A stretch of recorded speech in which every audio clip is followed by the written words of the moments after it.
정교분포 그래프의 가장 큰 특징, 바로 대칭성입니다. 이러한 대칭성을 바탕으로 많은 문제들이 출제되는데요. 즉, 정교분포 곡선의 성질을 이용한 여러 문제들이 수능에 자주 출제가 됩니다. 예를 들면 이런 문제 말이죠. 이 식을 보고 떠오르는 게 있으신가요? 이번 영상의 목표는 정교분포 곡선의 특징을 이용해서 이러한 식을 올바르게 해석하고 문제를 해결하는 그런 능력을 길러드리고자 합니다. 대표적으로 두 가지 유형에 대해서 살펴보도록 할게요. 먼저 첫 번째 유형입니다. 표준 정교분포가 있습니다. G가 A보다 클 확률과 Z가 A보다 작을 확률은 화면에 보시는 것처럼 넓이가 같기 때문에 두 확률은 같습니다. 이걸 제대로 이해하셨다면 제가 지금 화면에 써드리는 식을 올바르게 해석하실 수 있을 것 같은데요. 이렇게 주어진다면 어떤 생각이 드실까요? 자, A가 양수일지 음수일지 모르겠지만 편의상 A가 음수라고 가정해 보겠습니다. 그러면 A보다 작거나 같을 확률은 이 부분인데 B보다 크거나 같을 확률이 이 확률과 같다 라는 걸 보는 순간 A와 B가 원점을 기준으로 정반대에 있구나. 그러니까 A는 마이너스 B와 같겠구나 라는 것을 아실 수 있을 겁니다. 이런 식으로 빨간색 조건을 보고 A가 마이너스 B랑 같다라는 것을 추론해내는 그런 능력이 여러분한테는 반드시 필요한데요. 이번에는 일반적인 정규분포에서 이러한 식이 주어졌다고 가정해 보겠습니다. 이때 A가 N보다 작다라고 가정을 좀 해보면 X가 A보다 작거나 같을 확률과 B보다 크거나 같을 확률이 같으려면 이런 식으로 그림이 그려져야 된다는 걸 알 수 있고요. 따라서 M을 기준으로 A와 B가 대칭적인 위치에 있겠죠. 이걸 다시 말해보면 A와 B의 중점이 평균 M이 되는 것이기 때문에 이런 관계가 성립한다는 것을 알 수 있습니다. 실제로 A가 M보다 큰 상황을 그래프를 그려보더라도 마찬가지의 관계가 성립할 수밖에 없다라는 것을 알 수 있겠죠. 자, 이제 이러한 조건을 해석하는 연습을 좀 해봤는데요. 실제 기출문제에 적용해 보도록 하겠습니다. 우선 분산이 16이다 라는 거는 그냥 표준편차가 4라는 거니까 간단한 조건이라고 볼 수 있고요. 이 문제의 핵심은 가조건이 될 텐데요. 계속해서 저랑 연습해 봤듯이 우선 그래프를 그려서 이 식을 해석하는 겁니다. 자, 정규분포 그래프가 이런 식으로 그려졌다고 해봤을 때 평균은 모르는 상태잖아요.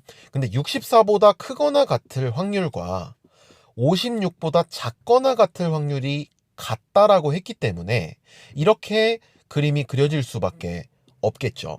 이걸 다시 해석해보면 가조건으로부터 56과 64의 중점이 M이구나. 그래서 이런 식이 성립하는구나 라는 거로부터 평균이 60이라는 것을 얻을 수 있습니다. 그래서 X는 60,4의 제곱인 정규분포를 따른다 라고 볼 수 있는데 지금 우리한테 구하라고 한 건 X가 68보다 작거나 같은 거니까 표준화를 하면 되겠죠. 자, 평균을 빼고 표준편차로 나눕니다. 그러면 이런 식으로 될 텐데요. Z가 2보다 작거나 같을 확률은 0.5에다가 0부터 2까지의 확률을 더하면 되는 겁니다. 그래서 쭉 계산해 보시면 답은 0.9772라는 것을 얻을 수가 있겠죠. 이제 두 번째 유형을 살펴보도록 하겠습니다. 수능에서 자주 출제되는 유형인데요.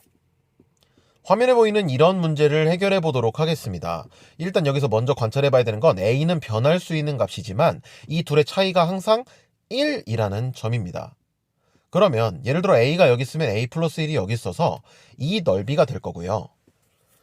예를 들어서 A가 더 큰 값이라고 한다면 여기 A가 있으면 A 플러스 1은 여기 있겠죠. 그래서 이런 식으로 넓이가 될 텐데 이러한 넓이들 중에서 가장 큰 게 언제냐 라는 거에 대해서 생각해 보고자 합니다.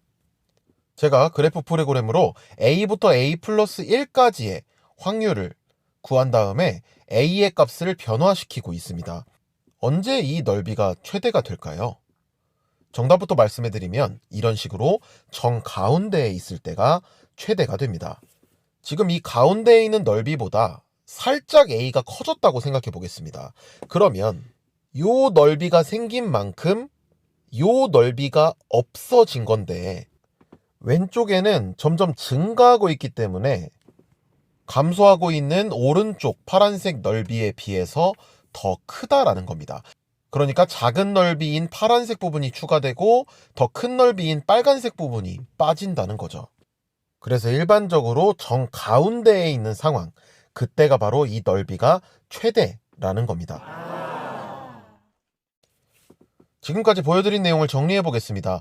A부터 A 플러스 1까지의 확률이 언제 최대냐? 정확히 이렇게 가운데에 있을 때가 이 확률이 최대가 된다. 이 넓이가 최대가 된다라는 거고요. 따라서 이런 관계식이 성립하겠죠. 즉 A와 A 플러스 1의 중점이 0일 때, 그때 이 확률이 최대가 된다는 거고요.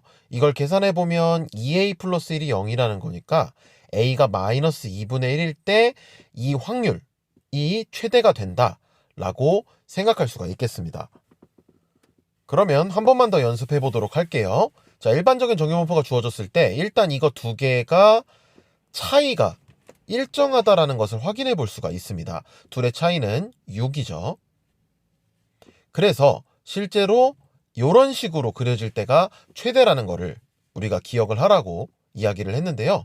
그 말은 2a-1과 2a 플러스 5의 중점이 평균 m이 된다는 소리이기 때문에 이러한 관계식이 성립하겠죠.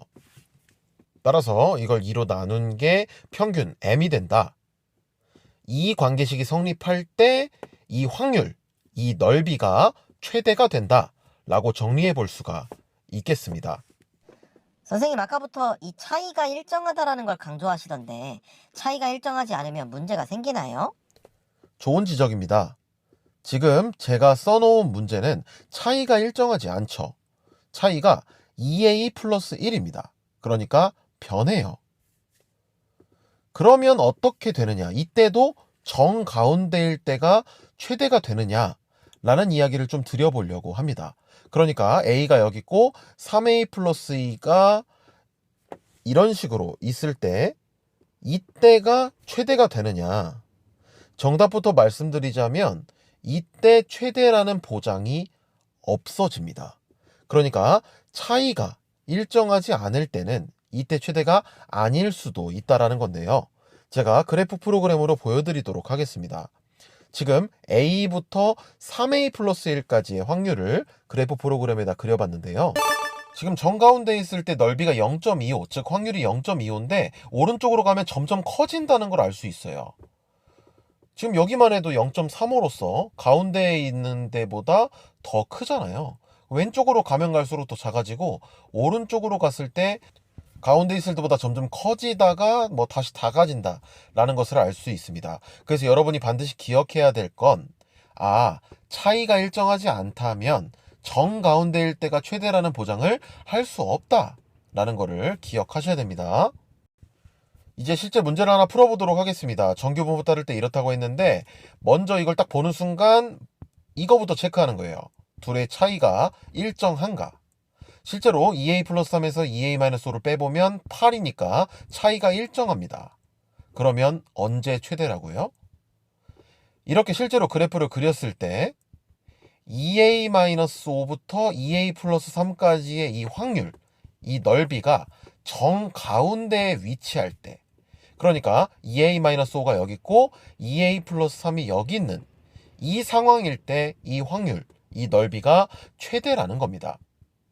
그러면 우리는 식을 세울 수 있겠죠. 2a-5와 2a 플러스 3의 중점이 7이 되는 거니까 이거 두 개 더한 다음에 2로 나눈 게 7이다 라는 거고요. 쭉 계산해서 상수 a 값을 구해 보면 실제로 a가 4라는 것을 얻을 수 있습니다. 그러니까 a가 4일 때 이 확률이 최대가 된다 라는 걸 알 수 있다라는 거죠. 사실 이런 유형은 무궁무진합니다. 하지만 제가 지금 전에 보여드렸던 그래프를 그려서 파악해보는 방식으로 푼다면 조금 변형되더라도 여러분이 충분히 해결하실 수 있을 거라고 생각합니다. 이번 영상도 시청해주셔서 감사하고요. 구독과 좋아요 부탁드리겠습니다. 감사합니다.